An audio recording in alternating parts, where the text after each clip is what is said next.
ਤੁਹਾਡਾ ਨਾਂ ਕੀ ਹੈ? ਮੇਰਾ ਨਾਮ ਬਹਾਰ ਹੁਸੈਨ। ਬਹਾਰ ਹੁਸੈਨ, SHO ਜੀ ਸਿਟੀ ਗੁਜਰਾ। ਜੀ।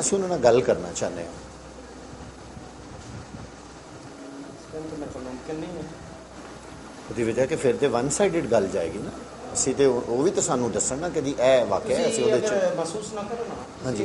DPO ਸਾਹਿਬ ਨਾਲ ਜਾਂ RPO ਸਾਹਿਬ ਨਾਲ ਰਾਬਤਾ ਕਰ ਲਓ, ਕਿਉਂਕਿ ਸਾਡੇ ਇਸ ਟਾਈਮ ਇੱਥੇ ਥਾਣੇ ਵੈਸੇ ਵੀ ਬੰਦੇ ਕੋਈ ਨਹੀਂ ਹੈ, ਕੋਈ ਮਿਲਾ ਵੀ ਨਹੀਂ ਸਕਦੇ ਨਾ ਸਰ। ਅੱਛਾ, ਗ੍ਰਿਫਤਾਰ ਕਿੰਨੇ ਹੋਏ ਲੋਕ? ਇਸ ਦੇ ਬਾਰੇ ਕੋਈ ਵਜ਼ਾਹਤ ਕਰ ਸਕਦੇ, ਕਿਉਂਕਿ ਮੈਂ ਤੇ ਐਸੀ ਛੁੱਟੀ ਤੇ ਮੈਨੂੰ ਅੱਜ ਹੀ ਬੁਲਾਇਆ ਨੇ ਵਾਪਸ। ਤੁਹਾਡੀ ਜਗ੍ਹਾ ਤੇ ਕੌਣ ਸਨ? ਉਹ ਮੁਸ਼ਤਾਕ ਸਾਹਿਬ ਸੀ। ਜਦੋਂ ਵਾਕਿਆ ਹੋਇਆ ਉਦੋਂ ਕੌਣ ਸਨ? ਉਦੋਂ ਮੁਸ਼ਤਾਕ ਸਾਹਿਬ। ਮੁਸ਼ਤਾਕ ਸਾਹਿਬ ਸਨ। SHO ਗ੍ਰਿਫਤਾਰ ਤਾਂ ਤੁਸੀਂ ਕੀਤੇ ਨੇ ਨਾ? ਨਹੀਂ ਮੈਂ ਨਹੀਂ ਕੀਤਾ, ਮੈਂ ਹਾਂ। ਤਾਂ ਆਇਆ। ਅੱਛਾ, ਹੁਣੇ ਹੀ ਆਏ? ਅੱਛਾ, ਜਸਟ ਹੁਣੇ ਆਏ। ਤੇ ਕੀ ਉਹ ਮੁਲਜ਼ਮਾਂ ਨੂੰ DPO ਸਾਹਿਬ ਨਾਲ ਲੈ ਗਏ? ਨਹੀਂ, ਨਾਲ ਨਹੀਂ ਲੈ ਗਏ। ਹਾਂ। ਸਭ ਯਾਰ ਕਿਧਰੇ ਹੋਣਗੇ, ਥਾਣੇ ਨਹੀਂ ਆਉਂਦਾ। ਅੱਛਾ, ਤੇ ਫਿਰ ਜ਼ਾਹਿਰ ਪੁਲਿਸ ਇੰਟਰਵਿਊ ਮੇਰਾ ਨਾ ਕਰੋ, ਉਹਦੀ ਵਜ੍ਹਾ ਹੈ ਕਿ ਸਾਨੂੰ ਇੰਟਰਵਿਊ ਵਾਸਤੇ ਪ੍ਰੋਬਲਮ ਹੁੰਦੀ ਕਿ ਸਾਡੇ ਸੀਨੀਅਰ ਅਫਸਰ ਤੋਂ ਇਜਾਜ਼ਤ ਲੈਣੀ। ਅਸੀਂ ਨਹੀਂ ਤੁਹਾਡਾ ਇੰਟਰਵਿਊ ਲੈਂਦੇ। ਨਹੀਂ, ਨਾਟ ਐਟ ਆਲ ਐਸੀ ਗੱਲ ਕੋਈ ਨਹੀਂ। ਡਿਸਪਲਿਨ ਨਹੀਂ, ਉਹ ਜਦੋਂ ਅਸੀਂ ਤੁਹਾਡਾ ਇੰਟਰਵਿਊ ਕਰਾਂਗੇ ਬਾਕਾਇਦਾ ਤੁਹਾਨੂੰ ਮਾਈਕ ਦੇਵਾਂਗੇ ਤੇ ਤੁਹਾਡੀ ਆਵਾਜ਼ ਰਿਕਾਰਡ ਕਰਾਂਗੇ। ਤੁਸੀਂ ਸਾਨੂੰ ਕਮ ਅਜ਼ ਕਮ ਉਹਨਾਂ ਦੇ ਕਿਸੇ ਜਿਹੜਾ ਕੋਈ ਜ਼ਿੰਮੇਦਾਰ ਬੰਦਾ ਉਹਦੇ ਨਾਲ ਮਿਲਾ ਦਿਓ, ਨਾ ਮੁਲਜ਼ਮਾਨ ਨਾਲ। ਮੈਂ ਤੁਹਾਨੂੰ ਇਹ ਕਹਿ ਰਿਹਾ, ਤੁਸੀਂ ASP ਸਾਹਿਬ ਨਾਲ ਰਾਬਤਾ ਕਰ ਲਓ, DPO ਸਾਹਿਬ ਨਾਲ ਕਰ ਲਓ। ਹਾਂਜੀ, ਉਹ ਨੰਬਰ ਸਾਨੂੰ ਦੇ ਦਿਓ ASP ਜਾਂ DPO ਸਾਹਿਬ ਨਾਲ ਦਾ ਨੰਬਰ ਦੇ ਦਿਓ। ਆਪਣਾ ASP ਸਾਹਿਬ ਦਾ DPO ਸਾਹਿਬ ਦਾ ਬੋਲੋ। 0333